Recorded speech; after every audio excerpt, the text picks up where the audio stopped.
من یتق اللہ یکفر عنہ سیئاتہ ویعظم لہ اجرا، جو تقوی اختیار کرے گا اللہ اس کے گناہوں کو دھو دے گا اور اس کے اجر کو بہت زیادہ کر دے گا۔ یہ روزے کی فضیلت ہے۔ الصوم لی وانا اجزی بہ، الصوم لی وانا اجزا بہ، دونوں طرح محدثین نے اس کو بیان کیا۔ میں اس کو لیتا ہوں انا اجزا بہ، کہ اللہ تعالیٰ کہے گا روزے کا بدلہ میں خود ہوں، روزے کا بدلہ اللہ خود ہے۔ تو میرے نبی پاک صلی اللہ علیہ وسلم نے 9 رمضان دیکھے، اور آپ کی عادت مبارک تھی کہ آپ افطار سحری آخری وقت میں کرتے تھے، آخری وقت۔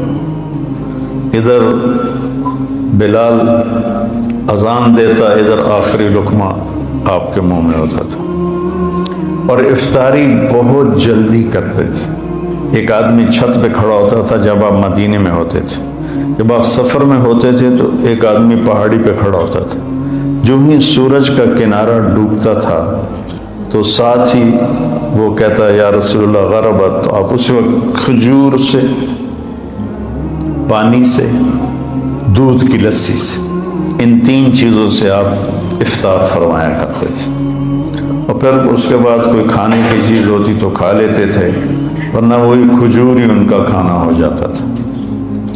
ایک دفعہ آپ سحری کا کھانا کھا رہے تھے اور آپ کے ساتھ حضرت کعب بن عجرہ، مقداد بن اسود اور علی رضی اللہ تعالیٰ عنہ آپ کے ساتھ تھے۔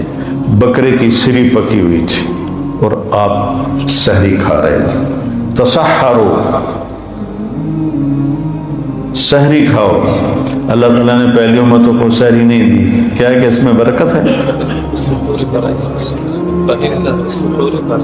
فَإِنَّ فِي السُّحُورِ بَرَكَةٌ، اپنے سحری کو بابرکت قرار دیا، اور پہلی امتوں کو سحری نصیب نہیں تھی، ہمیں سحری کا اللہ تعالیٰ نے حکم دیا۔ تو حضرت بلال آئے اور آ کر کہنے لگے یا رسول اللہ لقد اصبحت، صبح ہو گئی ہے، آپ کھانا پینا چھوڑ دیں۔ جب کبھی بجلی نہیں ہوتی تھی گاؤں میں 70 کی دہائی میں، تو میں جب گھر آتا تھا تو گھر کی چھت، ہمارے گھر کی چھت بڑی اور چاروں طرف اندھیرا ہوتا تھا، میں صبح و صادق کی لکیر کو نکلتے دیکھتا تھا۔ اس کے بعد اب بجلیاں ہی بجلیاں ہیں، روشنیاں روشنیاں نظر نہیں آتی، لیکن وہ حتی یتبین لکم الخیط الابیض من الخیط الاسود، حضرت عمار بن یاسر نے یہ آیت سنی تو ایک دھاگا سفید ایک دھاگا کالا اپنے سرانے کے نیچے رکھ لی، اور اس کو دیکھتے رہے اور کھاتے رہے۔ ہم نے کہا تیری سحری تو بڑی لمبی ہو گئی، پھر یہ صبح و صادق مراد ہے۔ صرف عربی جاننے سے آدمی نہیں سمجھتا جب تک کسی کی صحبت نہ ہو۔ تو یہ کہہ کر چلے گئے اذان دینے۔ اذان دینے کے لیے وہ ایک انصاری عورت کے گھر پر چڑھتے تھے، وہ چڑھنے لگے تو پھر واپس آئے تو دیکھا تو آپ کھا رہے تھے۔ انہوں نے کہا یا رسول اللہ واللہ لقد اصبحت، یا رسول اللہ اللہ کی قسم صبح ہو گئی۔ تو آپ نے اپنے ہاتھ اٹھا لی، کہا یا بلال ما اصبحنا، ابھی صبح نہیں ہوئی تھی لیکن تو نے قسم کھائی تو تیری قسم جھوٹی نہ پڑے، اللہ نے صبح و صادق کو پہلے نکال دیا۔ اور حضرت علی نے فرمایا اگر بلال قسم نہ کھاتے تو جب تک ہمارے نبی کھاتے رہتے صبح و صادق ہونی نہیں تھی۔ تو سحری میں آپ مختلف چیزوں سے، جو کی روٹی مل گئی، کھجور مل گئی، افطاری میں بھی یہ تھا، اور ایک روزہ بھی سب کا قضا ہوا، چونکہ یوم غیم اندازے سے روزہ افطار کرنا ہے، بادل والے دن روزہ افطار کرو جب تمہیں اندازہ ہو جائے کہ سورج غروب ہو گیا۔ تو سارے مدینے پر گہرے بادل تھے، تو سب نے سمجھا کہ سورج غروب ہو گیا، تو سب نے افطار کر لیا، اللہ کے نبی نے بھی افطار کر لیا۔ تھوڑی دیر کے بعد بادل چھڑے تو سورج سامنے کھڑا ہوا تھا. پھر اس روزے کو پورے اہل مدینہ نے عید کے بعد اس کی قضا کی. اور رمضان میں آپ کی جو بڑی عبادت تھی وہ قرآن تھا. 3 دن 9 سال میں 9 رمضان میں صرف 3 دن آپ نے تراویح کی نماز پڑھی. کتنی رکعت پڑھی کوئی صحیح حدیث کوئی نہیں ہے. ٹھیک ہے. اس کے بعد چھوڑ دی. اس لیے حضرت عائشہ کا فرمان صحیح ہے کہ بخاری شریف کی روایت ہے کہ رمضان اور غیر رمضان میں آپ کی 11 رکعت ہی نماز تھی. چونکہ آپ نے تہجد کا اہتمام کیا، تراویح کا نہیں. اور چوتھے دن آپ نہیں آئے اور وجہ بتائی کہ میں اس لیے نہیں آیا، مجھے ڈر لگا کہ تمہارے اوپر یہ فرض نہ ہو جائے. وہ فرض ہو جاتی تو پھر لوگ 4 رکعت نہیں پڑھتے تو تراویح چھوڑ دیتے تو کتنا بڑا گناہ ہوتا. تو اس میں پھر آپ کے زمانے میں کوئی تعداد نہیں تھی اور حفاظ الگ الگ کھڑے ہوتے تھے. اور اس جیسے یہاں ہو رہا ہے اہتمام، جیسے اب آپ الگ الگ سنا رہے ہیں، وہاں الگ الگ مسجدوں میں سناتے تھے. پھر ابو بکر صدیق رضی اللہ عنہ کا زمانہ آیا تو اس میں بھی اسی طرح چلتا رہا معاملہ بغیر تعداد کے تعین کے. عمر رضی اللہ عنہ کا اوائل جو تھا شروع کا خلافت کا زمانہ، اس میں اسی طرح چلتا رہا. ایک دن آپ مسجد میں داخل ہوئے تو آپ نے دیکھا الگ الگ نماز پڑھ رہے تھے لوگ. تو آپ نے کہا کہ میں ان کو ایک امام پہ کیوں نہ جمع کر دوں. تو ابی بن کعب پر آپ نے سب کو جمع کیا اور 20 تراویح فرمایا. صحیح روایت. اور یہ بھی صحیح روایت ہے کہ آپ نے ابن الصائب، پہلے ان کا نام کیا یاد نہیں، ان کو 8 تراویح پڑھانے کا حکم دیا. تو اب اگر کوئی 8 پڑھتا ہے گنجائش ہے، لڑائی نہیں کرنی. 8 کا تو ثبوت ہی کوئی نہیں. اگر کوئی 20 پڑھتا ہے تو صحیح حدیث ہے، اسے لڑنا نہیں چاہیے کہ تو بدعت ہے. بدعت ایک تو ہمارے یہاں بھائیوں کو یہ بڑی جلدی پتہ چل جاتا ہے بدعت ہے بدعت. تو 20 کی روایت بھی حضرت عمر سے ہے اور 8 کی روایت بھی حضرت عمر سے ہے. امت کا بڑا طبقہ 20 پر جمع ہوا. اور تواتر سے ایک عمل سینکڑوں سال سے لاکھوں کروڑوں امت کے افراد 20 پر پوری دنیا میں پڑھیں اور چند لاکھ یا چند کروڑ 8 پڑھیں اور وہ پھر اپنی رائے اس طرح مسلط کریں کہ 20 تراویح تو ہے ہی نہیں. شیخ عطیہ بن سالم رحمۃ اللہ علیہ مسجد نبوی میں درس دیتے تھے اور سب سے بڑے تھے اس وقت محدث 90 کی دہائی میں. اس وقت میں جب حج پہ جاتا تھا تو حضرات کے ساتھ جانا ہوتا تھا تو ہم 1 مہینہ مدینہ ٹھہرتے تھے. تو میں پورا مہینہ ان کے درس میں بیٹھتا تھا اور بہت فائدہ ہوتا تھا درس. ان کی کتاب تھی صلاۃ التراویح، وہ میں نے ساری پڑھی. کہ میں نے یہ کتاب اس لیے لکھی ہے کہ میں دیکھتا ہوں کہ 8 تراویح کے بعد بہت سے لوگ نماز چھوڑ کے پیچھے بیٹھ جاتے ہیں. اس پر یہ عنوان تھا اور پھر آگے بات کی کہ یہ نفل ہے. کوئی 40 مدینے والے 40 پڑھتے تھے بعد کے حضور کے بعد کے زمانہ میں، خلفاء راشدین کے بعد کے. مکے والے وہ 4 تراویح پڑھ کے ایک طواف کرتے، پھر 4 تراویح پڑھ کے ایک طواف کرتے. مدینے والوں نے کہا ہوں اسی طواف تک کر نہیں سکنا، ایسی کی کری. انہوں نے کہا ایسی 20 دیاں 40. خان صاحب 2 رکعت نماز نفل اللہ اکبر. ایک کوئی پنجابی جو صحیح بات ہے تو 8 پڑھ لے، لڑو نہیں. 20 پڑھ لے. اپنے جو تم دیکھتے ہو امت کا تواتر اس پہ قائم رہو. اور اس بحث میں کبھی نہ پڑھنا کہ 8 رکعت نہیں ہیں. وہاں جیلم کی مسجد اہل حدیث کی تھی تو میں راول پنڈی سے آ رہا تھا، اس وقت جی ٹی روڈ تھی. وہاں ہم ظہر کی نماز کے لیے رکے. میں اندر داخل ہوا تو دروازے کے ساتھ ایک بہت بڑا ایک لگا ہوا تھا اشتہار کہ 20 تراویح ثابت کرنے والے کو 5 لاکھ روپے انعام. تو ایسی احمقانہ حرکتیں کرنے کے لیے زندگی نہیں ہے، تھوڑی سی ہے، اسے صحیح کام میں لگانا ہے۔ تو آپ کی عبادت 11 رکعت ہی رہی 9 سال، پورے 9 سال آپ کی عبادت 11 رکعت رہی۔ اور قرآن کا آپ دور فرماتے تھے جبریل کے ساتھ، رمضان میں جبریل آتے تھے، اب ایک قرآن غالباً جبریل سناتے ہوں گے، ایک قرآن اللہ کے نبی سناتے ہوں گے۔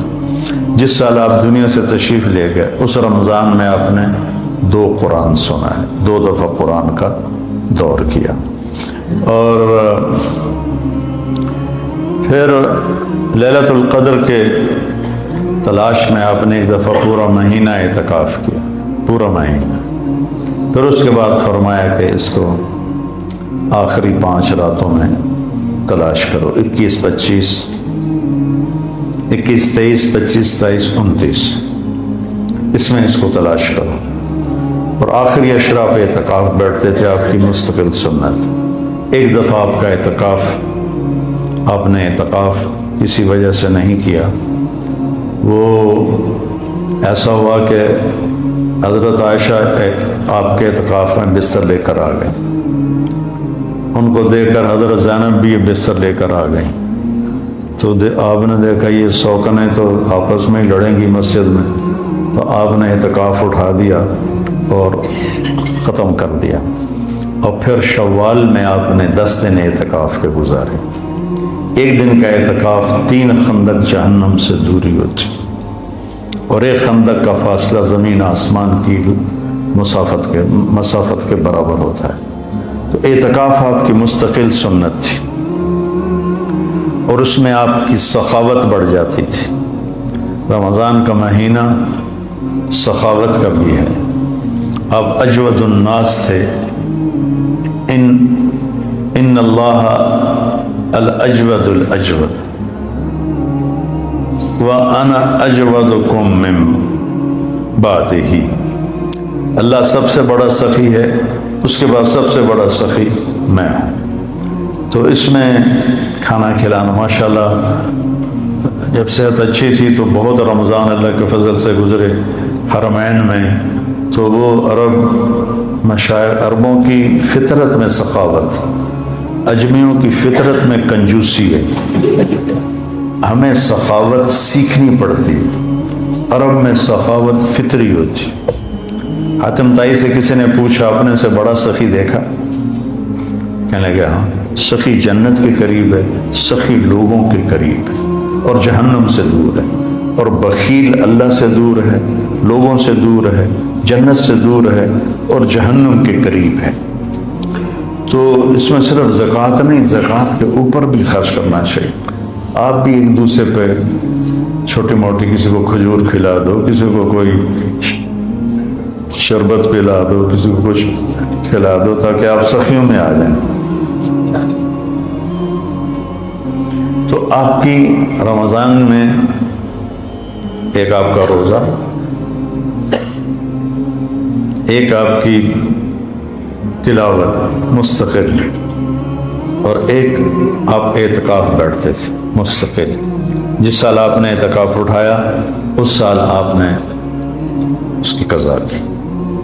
پھر آپ کے رمضان میں جنگ بدر بھی ہے، آپ بدر کے لیے نکلے، 12 رمضان کو نکلے اور 17 کو یہ معرکہ ہوا، اور آپ کامیابی کے ساتھ سرخرو ہو کر واپس لوٹے، اور اسی میں فتح مکہ ہوا۔ 8 رمضان کو آپ نکلے، 8 رمضان کو۔ تو عصفان پہنچ کر آپ نے سب کو دکھا کے پانی منگوایا اور اپنا روزہ توڑ دیا۔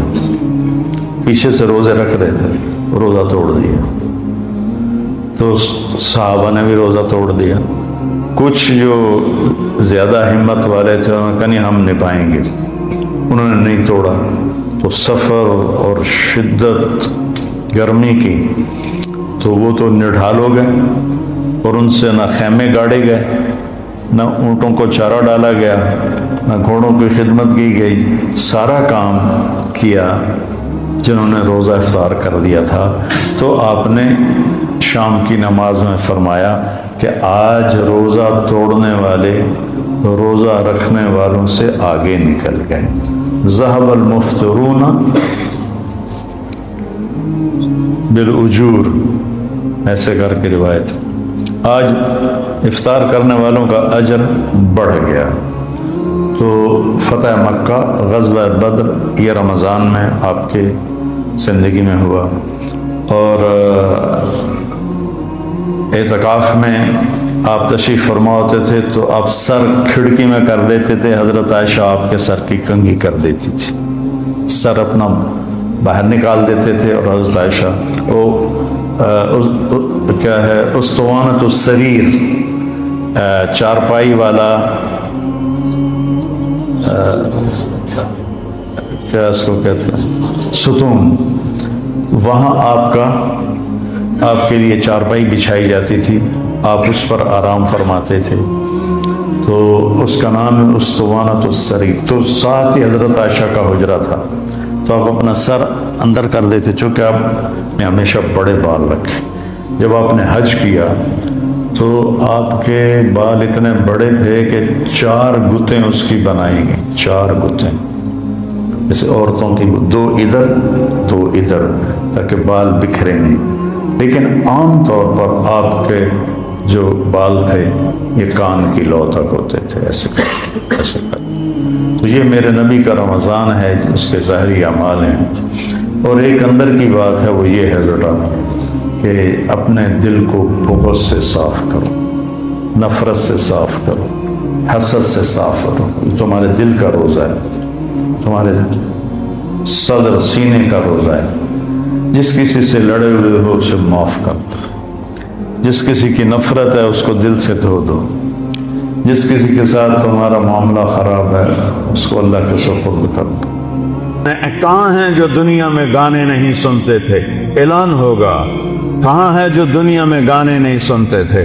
آؤ تمہیں جنت کا گانا سناؤ. ان لڑکیوں سے کہے گا جن کو دیکھو تو 40 سال آدمی دیکھنے کا مزہ لیتا رہے، اللہ کی قسم آنکھ نہ جھپک سکے، اللہ کی قسم ادھر نہ دیکھ سکے، ادھر نہ دیکھ سکے، 40 سال ایسے فکس ہو کے دیکھتا رہے تو دیکھنے کا مزہ ختم نہ ہو. اللہ کہے گا یہ میرے بندے ہیں جنہوں نے دنیا میں حرام سے اپنے آپ کو بچایا. جنت کا گیت سنو. وہ اللہ کی تعریف کا گیت گائیں گی، بول گائیں گی، نغمہ گائیں گی، گانا گائیں گی، ساتھ جنت ساز بنے گی اور حوروں کی آواز ہوگی، اور جنت والے مست اپنے آپ سے بھی بے خبر ہو جائیں گے. اللہ کا اشارہ ہوگا غیبی، حوریں خاموش ہو جائیں گی. اللہ فرمائیں گے کیسا پایا؟ کہیں گے چس آ گئی.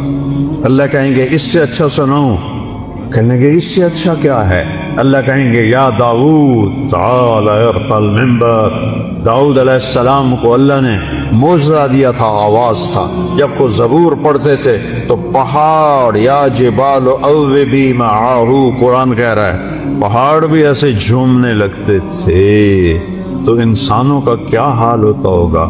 جنگل سے جانور نکل آتے تھے اور بیٹھ کے سنتے تھے. تو اللہ کو کہیں گے یا اللہ میری آواز تو دنیا میں تھی، کہا میں نے دگنی کر کے واپس کی. اب داؤد کا نغمہ ہوگا، جنت کا ساز ہوگا، اور جنتی مست اپنا آپ بھی بھول جائیں گے. پھر اللہ انہیں خاموش کرے گا. ہاں بھائی کیسا ہے؟ یا اللہ کمال ہے. کہا اس سے اچھا سناؤں؟ کہ یا اللہ وہ کیا ہے؟ تو آواز آئے گی یا حبیبی یا محمد صلی اللہ علیہ یا رسول صلی اللہ علیہ یا حبیب اللہ صلی اللہ علیہ یا نبی اللہ. آئے ہائے آواز آئے گی یا حبیبی یا محمد. میرے محبوب آئیے ممبر پر بیٹھیے، میرے بندوں کے کانوں کو خوش کیجیے، روح کو خوش کیجیے. میرے نبی کی آواز چھائے گی تو چلتے پانی رک جائیں گے دریاؤں کے، پرندے اڑتے بیٹھ جائیں گے درختوں پر، اور درخت بھی ساکن، اور میرے نبی اللہ کی توحید کا نغمہ سنا رہے ہیں. وہ یہ زندگی ہے، پھول نظر ہی نہیں آتا. پھر اللہ فرمائیں گے کیسا ہے؟ کہیں گے یا اللہ اس سے اعلیٰ کوئی نہیں ہے. کہیں گے اس سے اعلیٰ سنو؟ کہیں گے یا اللہ اس سے اعلیٰ کون ہے؟ تو اللہ کہیں گے لم یبق ارحم الراحمین، اب ارحم الراحمین کی باری ہے۔ اور اللہ کہے گا رضوان، کہے گا جی کا پردے ہٹا تھے۔ ابھی یہ ساری باتیں پردے میں تھیں، کہے گا ارفع الحجب بینی و بین عبادی و زواری۔ حدیث کے الفاظ تو میں پڑھ کے سنا دوں کہ میرے اور میرے بندوں کے درمیان یہ دیکھو، اگر پردے ہٹا دے یوں پردہ ہٹے گا، اور اللہ مسکراتا ہوا سامنے آئے گا اور کہے گا سلام قولا من رب الرحیم، میرے بندو تمہارا رب تمہیں سلام پیش کرتا۔ وہ زندگی تو یہ ہے، اس لیے روزہ ہے، اس لیے نماز ہے، اس لیے زکوٰۃ ہے، اس لیے حج ہے، اس لیے کلمہ توحید اور رسالت ہے، اس لیے ذکر و تلاوت ہے، اس لیے سچائی اور دیانتداری ہے، اس لیے حرام سے بچنا ہے، زنا سے بچنا ہے، شراب سے بچنا ہے، جھوٹ سے بچنا ہے، جوئے سے بچنا ہے، ظلم سے بچنا ہے، ماں باپ کی نافرمانی سے بچنا ہے، منافقت سے بچنا ہے، ہیرا پھیری سے بچنا ہے، کہ اگو اے ہر شے تیار ہے، تیار کرنی نہیں، تیار ہے۔ بعض نادان کہتے ہیں جنت حالی بڑی نہیں پھر بڑھیں گی۔ ہائے، اللہ نے اپنے حبیب کو جا کے جنت دکھائی، ہوندے نہیں جنت بڑی کوئی اللہ بندے کوئی تو عقل کرے کر۔ جہنم دکھائی، جنت دکھائی، اپنا آپ دکھایا، ہم تو اس کے قائل ہیں۔ تو اللہ، میرے نبی نے کہا اللہ ما منکم من احد الا سیحاضرہ ربہ محاضرہ۔ ہائے ہائے ہائے، میرے نبی فرما رہے ہیں جتنے جنتی مرد عورت بیٹھے ہوں گے وہاں پورے محلوں میں ہوں گی، اور جنتی ایمان والے ایمان والیاں ایک میدان ہے مسجد، اس کا نام ہے مسجد، اس کی گھاس سبز نہیں سفید ہے، نورانی موتیوں جیسی۔ اور جبریل ایک شیشہ لائے، ایمان والے تو جبریل آئے ایک شیشہ لے کر آئے، اس میں ایک ایسے گول دائرہ تھا۔ یا رسول اللہ یہ کیا ہے؟ آپ نے کہا شیشہ ہے، یہ درمیان میں آپ دیکھ رہے ہیں؟ کہا۔ آپ نے پوچھا یہ کیا ہے؟ کہ یہ میدان مسجد ہے۔ کہ وہ کیا ہے؟ کہ یہاں اللہ اپنا دیدار کرائے گا۔ یا رسول اللہ یہ اتنا بڑا میدان ہے، دیکھو میری چٹکی دیکھنا، ایک سیکنڈ ہوا ہے، سدرۃ المنتہا سے جبریل کو یہاں آنے میں 1 سیکنڈ لگتا ہے، سدرۃ المنتہا سے جبریل کو۔ یہ وہ کہتے ہیں میں اس میدان میں سینکڑوں سال اڑا ہوں، مجھے نہیں پتا کتوں شروع ہوتا ہے کتنے مقد ہے۔ یہ اللہ نے اپنے دیدار کے لیے، اللہ ایک ایک مرد عورت سے پوچھے گا کیا حال ہے، کیا حال ہے، کیا حال ہے، خوش راضی؟ ایوب علیہ السلام جیسی بیماری کسی نے نہیں دیکھی، کیڑے نہیں پے، یہ ایویں واہیات کر لے۔ اللہ کسے نبی نو ایسا نہیں بنائندا کہ انہوں ویک کے لوگ نفرت کرن، کیڑے نہیں، بیماری تھی، درد درد درد۔ 18 سال ایک پانی کے ڈبکی سے ساری بیماری ختم فرما دی، جوانی واپس، مال واپس، اولاد واپس۔ ایک دفعہ ایک نوجوان نے پوچھا حضور بیماری کے دن یاد آتے ہیں؟ فرمایا ان جوانی کے دنوں سے بہت اچھے تھے۔ معافی دے دیو حضرت جی، وہ کیسے اچھے تھے؟ کہ جب بیمار تھا روزانہ ایک دفعہ عرش سے اللہ کی آواز آتی تھی ایوب کیا حال ہے؟ اس پوچھ میں جو لذت تھی اب جوانی میں نہیں ہے۔ اب اللہ سامنے ہے، توڑے اگو ہیں، موت مر گئی، بڑھاپا مر گیا، بھوک مر گئی، پیاس مر گئی، پیشاب مر گیا، پخانہ مر گیا، لڑائیاں مر گئیاں، غم مر گئے، دکھ مر گئے، مصیبتیں مر گئیاں، خوشیاں، اور اللہ کہتا ہے سلام قولا من رب الرحیم۔ پھر اللہ اپنا قرآن سنائے، جب قرآن سنائے گا، پہلے جنت کے درخت ساز بنے ہوئے تھے، وہ خاموش ہو جائیں۔ اللہ کو ساز کی ضرورت نہیں ہے، اللہ اپنے کلام سے باقی جتنوں کو ہم سنیں گے دیکھیں گے، 2 آنکھوں سے دیکھیں گے، 2 کانوں سے سنیں گے، اس کی لذت میں ایسا ڈوبیں گے، میرے رب کی قسم اگر موت ہوتی تو سب مر جاتے۔ لذت کی کثرت شدت سے بھی آدمی مر جاتا ہے، اور غم کی شدت سے بھی آدمی مر جاتا ہے۔ مر جاتے نہیں، موت مر گئی ہے۔ اب جب اللہ کو دیکھنا ہے تو ان دو آنکھوں سے نہیں دیکھنا ہے۔ ہمارے جسم میں 10 کھرب سیل ہیں، کوئی نہ ان ایک دو طرح کر کے نہیں گنے، اندازہ لگایا ہے اس سے زیادہ ہی ہوں۔ ہر سیل میں جسم کا ہر عضو بننے کی طاقت۔ یہ میرے نوخن سے پوری آنکھ بن سکتی ہے، پورا طارق جمیل بن سکتا ہے، یہاں سے پورا طارق جمیل بن سکتا ہے۔ تو جتنے ہمارے سیل ہیں وہ سب آنکھ بن جائیں گے۔ تو 10 کھرب، وہاں تو قد 125 فٹ ہوگا، تو 10 کھرب نہیں، کئی کھرب سیل ہوں گے، ان سب میں دیکھنے کی طاقت پیدا ہوگی، اور اس ساری آنکھوں سے آپ اللہ کو دیکھو گے پھر بھی جی نہیں بھرے گا۔ اس کی آواز، اس کے قرآن کی لے سننے کے لیے 2 کان نہیں ہوں گے، پورا باڈی جسم کے سیل کان بن جائیں گے، اور ان پورے اربوں کھربوں کانوں سے تم اللہ کا قرآن سنو گے، پھر بھی مزے کی انتہا کو نہیں پہنچ سکے۔ تو بھائیو، میرے رب نے شریعت دی، اپنے محبوب کے ذریعے دی۔ میرے محبوب کا یہ معجزہ ہے کہ آپ کی شریعت آج تک قائم ہے، بغیر زیر زبر کی کمی بیشی کے۔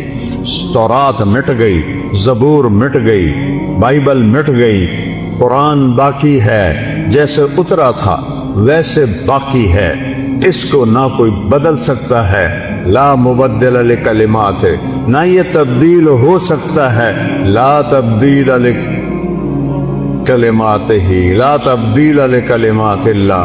کوئی بدلنا چاہے ناممکن، یہ خود بدل جائے ناممکن، یہ جیسے اترا میرے نبی پر ویسے موجود ہے، ایک دن اٹھا لیا جائے گا۔ صبح اٹھیں گے تو قرآن کے سارے ورق خالی ہوں گے، اسے مٹا کوئی نہیں سکتا، اسے تبدیل کوئی نہیں کر سکتا۔ کچھ نادان لوگ کہتے ہیں قرآن یہ وہ نہیں جو ہمارے نبی کو اترا، وہ تو اور قرآن ہے، او ہوش میں آؤ، عقل میں آؤ، ایمان میں آؤ۔ جس رب کہ جو رب کہے انا لہو لحافظون، میں اس قرآن کا محافظ ہوں، اسے کوئی مٹا سکتا ہے؟ اسے کوئی بدل سکتا ہے؟ اس میں کوئی زیر زبر کی بھی کمی لا سکتا ہے؟ 7 لہجوں میں قرآن ہے، وہ اختلاف ہے۔ مثلا ہم پڑھتے ہیں حمالۃ الحطب، مراکش میں پڑھتے ہیں حمالۃ الحطب، ایک ہی چیز ہے۔ ہم پڑھتے ہیں ارأیت الذی یکذب بالدین، وہ پڑھتے ہیں آرأیت الذی یکذب بالدین۔ ہم کسی جگہ پڑھتے ہیں یعلمون، وہ پڑھتے ہیں تعلمون۔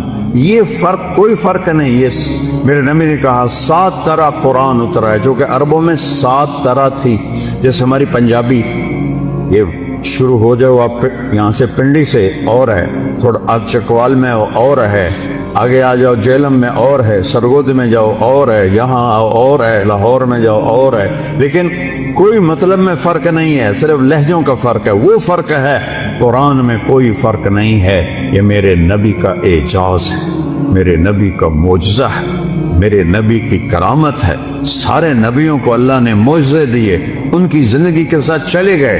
میرے نبی کو اللہ نے معجزہ دیا جو قیامت تک زندہ ہے، قیامت تک زندہ ہے۔